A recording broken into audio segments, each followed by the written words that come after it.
respect as among the signs of time. With sorrow, however, it denounces the other fact as only to be deplored.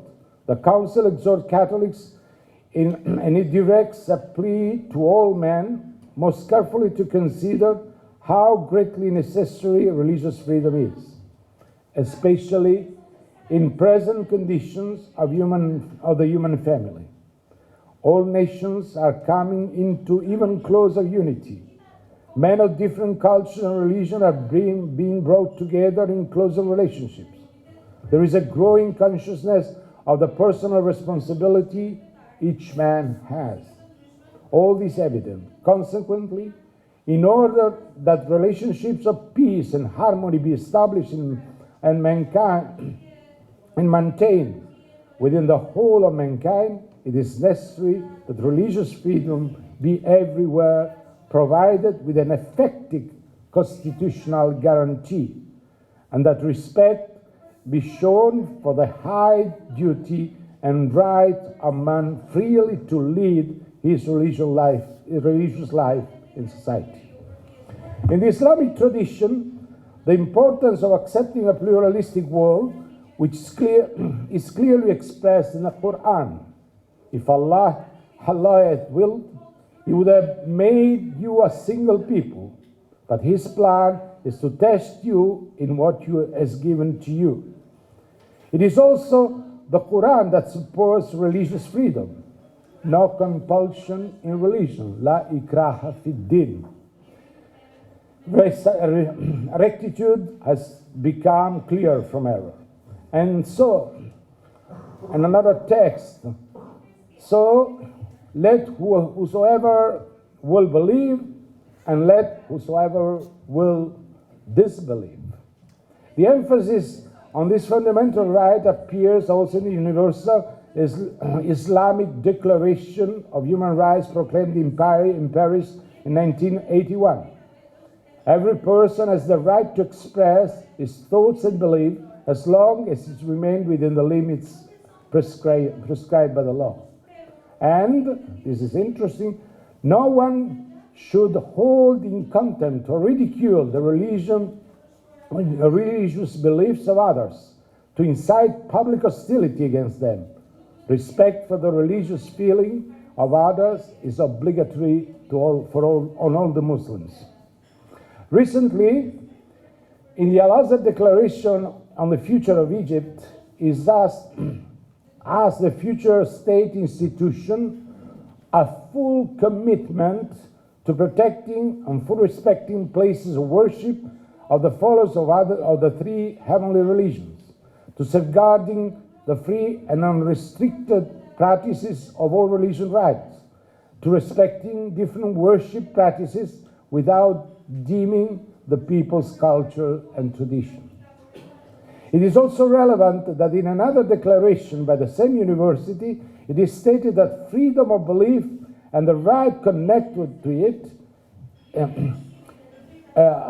of full citizenship for everyone, based on absolutely equality in rights and duties, is considered the cornerstone of a modern social order.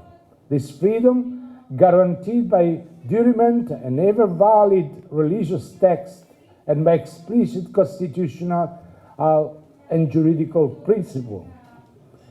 Each individual in society has the right to embrace the ideas he prefers as a document, provided it does not harm the right of the society to preserve the heavenly faiths. The same attitude of respect for other religions is also present in the Chinese culture, profoundly marked by Taoism, which underlines the importance of harmony with nature, material and spiritual. And Confucianism, where the perfect virtue of humanity is attained by self-control and by benevolence towards all others. Tolerance and respect for others' belief is also part of the Buddhist tradition, where according to Buddha, religion should be left to one's own free choice, and where relations among human beings and the entire universe should be based on an attitude of nonviolence. as well as friendly benevolence and compassion. He himself said, accept the truth whenever is available, support everybody irrespective of their religion. In the political realm, the Buddhist vision of religious freedom was stated by the edicts of the King Ashoka, where we read, all and respect doctrines of other religions. King Ashoka desires all to be well learned in good doctrines of other religions. In this context, a Buddhist scholar, Umo Unno, shows the Buddhist contribution to the concept of human right by saying, the fact that Buddhist tradition in its past history has had a little to say about personal rights in the current sense of the term does not mean that Buddhists were not concerned with human well-being, with the dignity and autonomy of the spirit. In fact, throughout its long history, in spite of some dark and unsavory moments, Buddhism has taught the path whereby all forms of existence, animate or inanimate, would be able to radiate the shine their own natural light. The respect of the different religion tradition is part of the Hindu tradition as well, where a plurality of divinities and ceremonies has always lived side by side with greatest respect for each other. Moreover, the Hindu concept of universal non-violence, ahimsa, which is considered the highest achievement for the human being, leads to respect for every creature, which would be considered part of oneself, and treated consequently according to the principle, you shall not do to another what you regard as harmful for yourself. This is in brief the rule of virtue.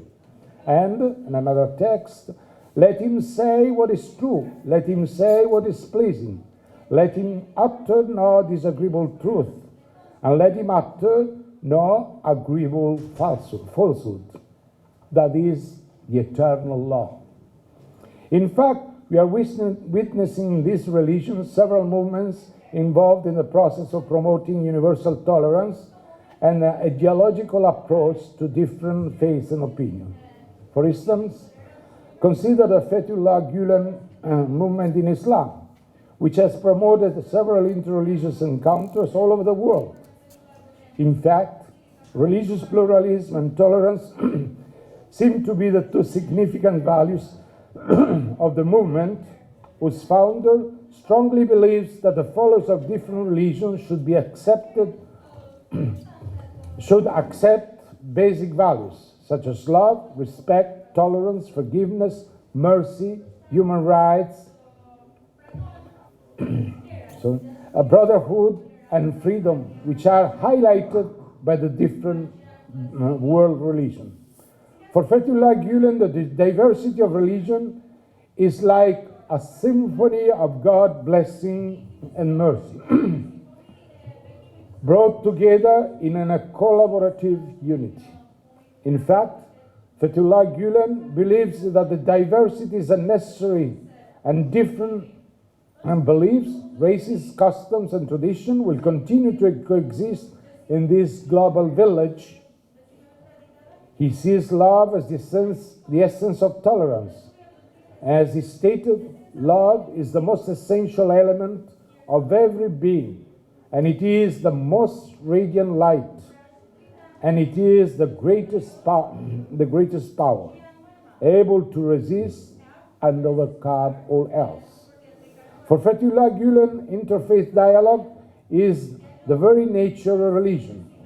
Judaism, Christianity, Islam, Hinduism, and Buddhism, as well as the other world religions, accept the same sources for themselves and pursue the same goal.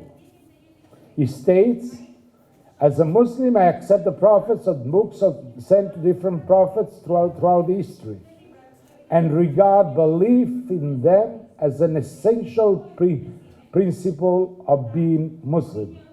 A Muslim is a true follower of Abraham, Moses, David, Jesus, and all other prophets. Not believing in one prophet or book means that one is not a Muslim. Thus, we acknowledge the oneness of basic unity of religion, which is a symphony of God's blessings and mercy, and the universality of belief in religion. So religion is a system of belief embracing all races and all beliefs, a road bringing everyone together in brotherhood. Fethullah Gulen frames this educational philosophy. Come up to the... Yes, it's only half a page. Beyond our time, sir. Gulen schools are secular, but they try to maintain a balance between the needs of the individual and the society. As a conclusion, I would say there is no doubt that freedom of religion or belief is one of the main issues the humanity currently faces. Every day we hear news regarding persecution, imprisonments, torture of people all over the world on grounds of religions and belief. Dissenters and members of religious minorities are harassed. Churches, mosques, and temples are the target of attack. The so-called apostates are sentenced to death. Blasphemy laws are implemented, and many religious groups suffer of different forms of discrimination. Indeed, religion becomes a reason for war and terrorism. It is only by the implementation of the right of religious freedom that peace may be reestablished in society. Governments, parliaments, courts, civil society or organizations, religious or belief communities, international organizations, scholars, and the media should be all involved in the process of implementation of the basic human rights and values that have been proclaimed by the Universal Declaration of Human Rights, 1948. However, to defend the right of religious freedom and to accept the important role of different religions play in society,